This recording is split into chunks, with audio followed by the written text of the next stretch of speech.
Good morning students, I am Vinit Uttam, your SST teacher, and today we will discuss about the chapter number 6 of history, the early forms of kingdoms.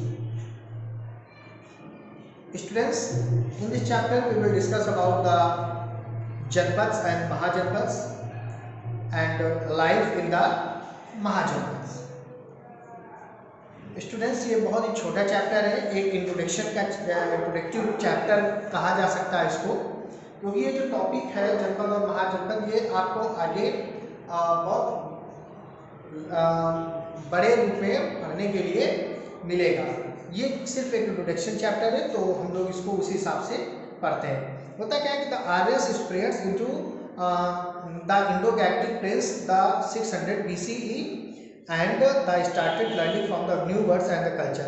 जो Aryans, जिसके बारे में वैदिक as में बात किया था, तो ये आर्यंस धीरे धीरे जो इंडो गैटिक प्लेन्स थे वहाँ पर क्या होने लगे, फैलने लगे, वहाँ पे रहने लगे और कुछ नई चीज़ें, कुछ नया कल्चर धीरे धीरे वो क्या है, नए वर्ड धीरे धीरे उन्होंने अडॉप्ट करना स्टार्ट कर दिया।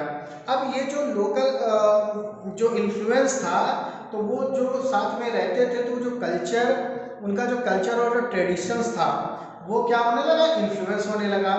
अब इन्होंने ये कल्चर और ये जो किंगडम्स थे, ये क्या हुआ, धीरे धीरे बड़े होने लगे और इनका नाम दिया गया, ये जो किंगडम्स थे इनका नाम दिया गया जनपद। क्या कहा गया, जनपद। मतलब जो जनपद थे वो क्या थे, वो पहले स्टेट माने गए। क्यों माने गए, क्योंकि जो आर्यस थे, आर्य जब उन्होंने एक कम्युनिटी बना के रहना शुरू किया, तो धीरे धीरे उन्होंने उसको नए कल्चर्स को और नए वर्ड्स को अडॉप्ट करना शुरू किया।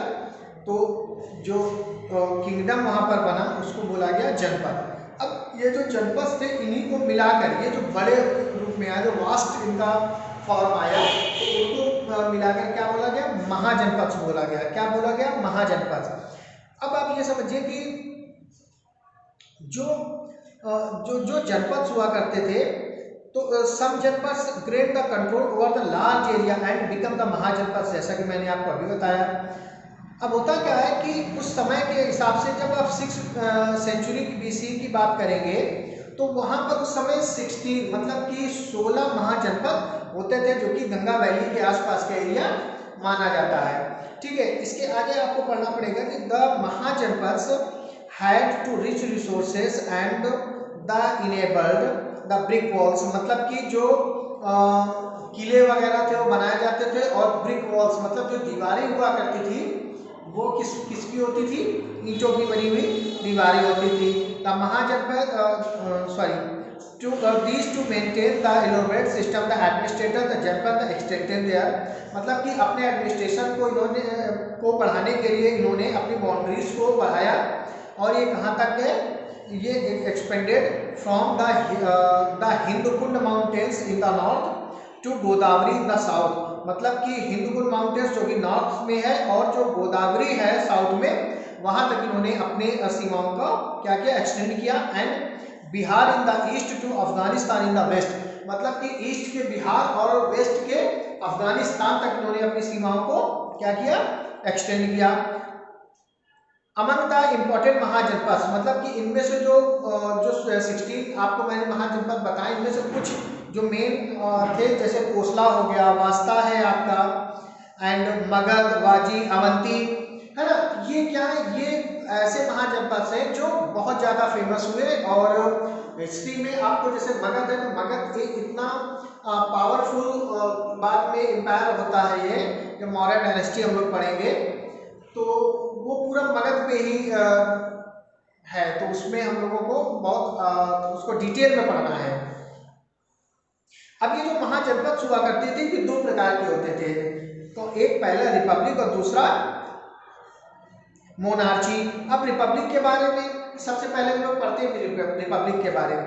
रिपब्लिक का मतलब होता है कि ऐसे महाजनपद जिसमें जनता रूल करती है, मतलब कि जो किंग हुआ करता है वो कोई भी आम व्यक्ति किंग बन सकता था। मतलब ऐसा नहीं है कि जो राजा है तो राजा का बेटा ही राजा बनेगा, ऐसा नहीं है।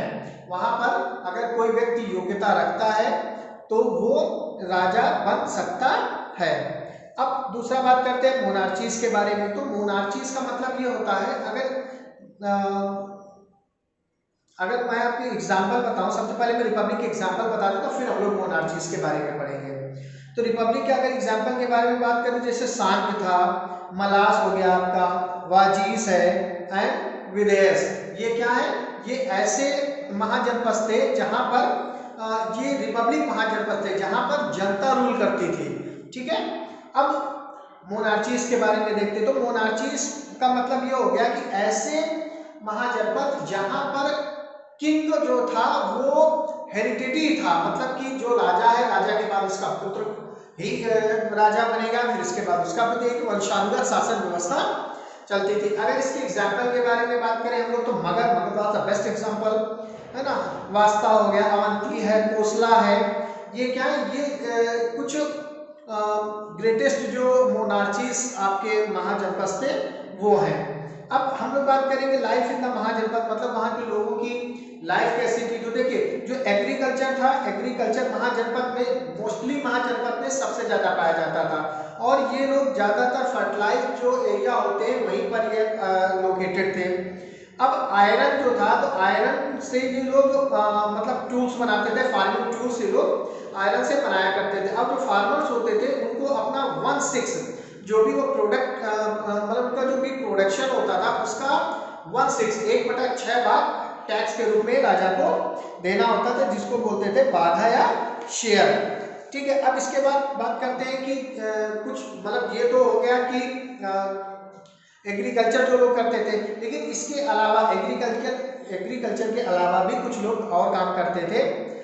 जैसे कि आप देखें आर्ट के बारे में देखते हैं। Art adopted craft like the pottery, the carpentry, the blacksmith, weaving, है ना। ये क्या है, ये और भी चीजें थी जो लोग किया करते थे उस समय।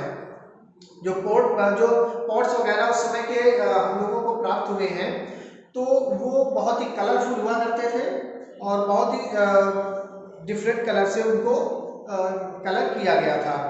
अब कैसे मतलब कि growth of trade and the formation of the guilds में बता देता हूँ, and the association of the people involve in the some same occupation, मतलब कि एक ऐसे लोगों का ग्रुप जो कि एक ही तरीके का व्यापार करता है, मतलब ऑक्यूपेशन व्यवसाय करता है, उसको हम लोग बोलते हैं गिल्ड। ठीक है।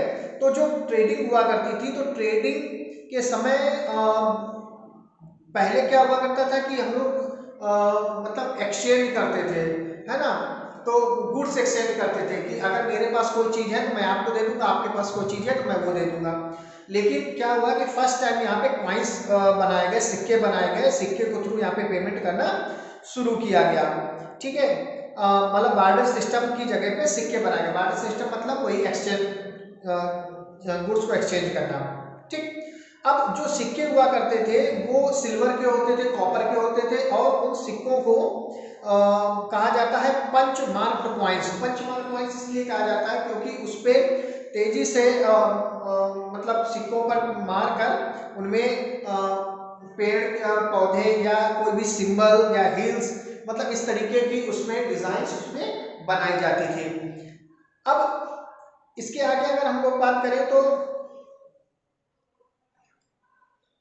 बात करेंगे सोशल लाइफ और डेवलपमेंट गिल्ड्स के बारे में। तो देखिए, जो वहाँ की सोशल लाइफ थी उसमें होता क्या है कि लोग वहाँ के मतलब जो वर्शिप प्लेस हुआ करते थे वहाँ पर जो ट्रेडिंग प्लेस होते थे वो सेंटर माना जाता था, मतलब कि ऐसे स्थान जहाँ पे व्यापार और पूजा पाठ होती थी। और जो वर्ण व्यवस्था थी वो कास्ट पर, मतलब कि वो आपके जन्म पे आधारित थी, मतलब जिस वर्ण पे आप जन्म लेंगे तो आपके बाद फिर जो जनरेशन है वो उसी वर्ण की मानी जाएगी। ठीक है। मतलब जन्म के आधार पर 4 ही प्रकार के वर्ण तभी पाए जाते थे, ब्राह्मण, क्षत्रिय, वैश्य और शूद्र। ठीक है। अब आगे बात करते हैं रेवेन्यू के बारे में। तो रेवेन्यू मतलब टैक्स के बारे में बात करेंगे, तो जो किंग होता था वो एक बड़ी आर्मी, मतलब एक ह्यूज आर्मी बनाता था, बड़ी सेना बनाता था, बड़े बड़े फोर्ट, किले वगैरह बनवाता था, और ये वो करता था टैक्स के पैसों से। तो किंग अपने टैक्स कलेक्टर जो थे, टैक्स कलेक्टर को अपॉइंट किया करता था।